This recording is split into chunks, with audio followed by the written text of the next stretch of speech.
Recently, I made a motivational video about how to get into game dev, and while it was the push some people needed, there were also those enlightened ones that warned us it is too late to make games because of oversaturation. Steam is full of games, itch is full of games, the Epic Game Store has games, everyone has a huge backlog of big budget games to play from 10-15 years ago. It is over. Drop all your projects and switch to something else. Become a YouTuber, except YouTube is also oversaturated. Okay, make music.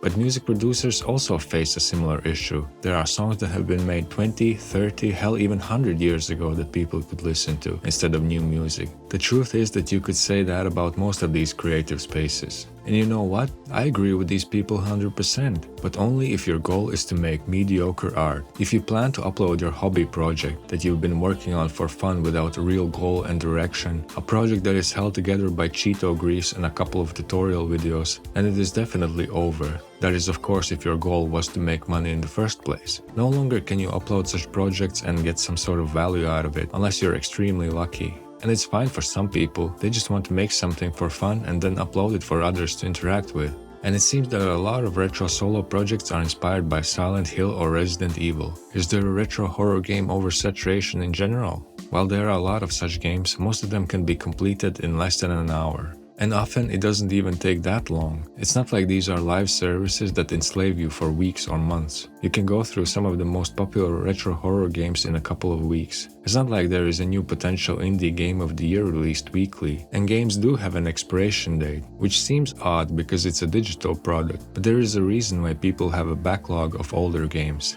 Newer, fresher, hotter games come out all the time and take their place. Games evolve. What was considered cool and edgy 15 years ago might not be anymore. If you want to make a Silent Hill inspired game, then don't think twice about it. Just be real about what your goal is. If you want to make something for fun or to learn, then just do it. Don't listen to these naysayers. If you want to make a game that actually makes money, then it can't be mediocre. It must be a great game. How to make a great game? First of all, you need game development experience. It can't be your first project and you can't still be learning the basics. You should be at a point where you feel comfortable working without the need for Google or tutorials. You need a direction and a plan. You can't throw stuff in just because it seems fun or because that's what other games do. Most of the time, great games don't happen by accident. You need to be intentional about everything. Making a plan will also ensure that there is an actual end to the project. And if you have a plan, then it's easy to make a to-do list. Game development usually feels fun and rewarding only in the early stages of a project. Checking things off can feel rewarding, thus motivating you to continue. The third thing I would say you need is a bit of talent. You can be talented at making beautiful characters or environments, storytelling or fun gameplay. Ideally, you should be talented in all those areas, but very few people are.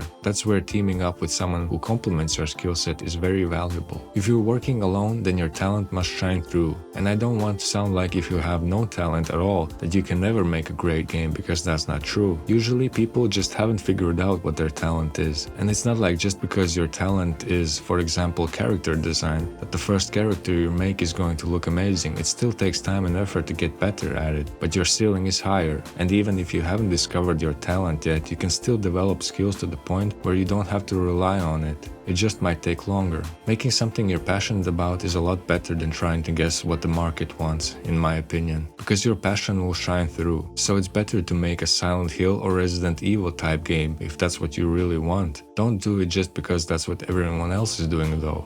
I don't believe in oversaturation when it comes to excellent games, because people move on even from some of the greatest games ever. Digital content is a bit like food. Sure, it has a longer shelf life, but people still keep coming back for more, and after a while they want to try new things. That's how the human mind works. We get sick of the old stuff and want something new to enjoy. Otherwise, we could listen to our favorite song forever and would not need any more songs.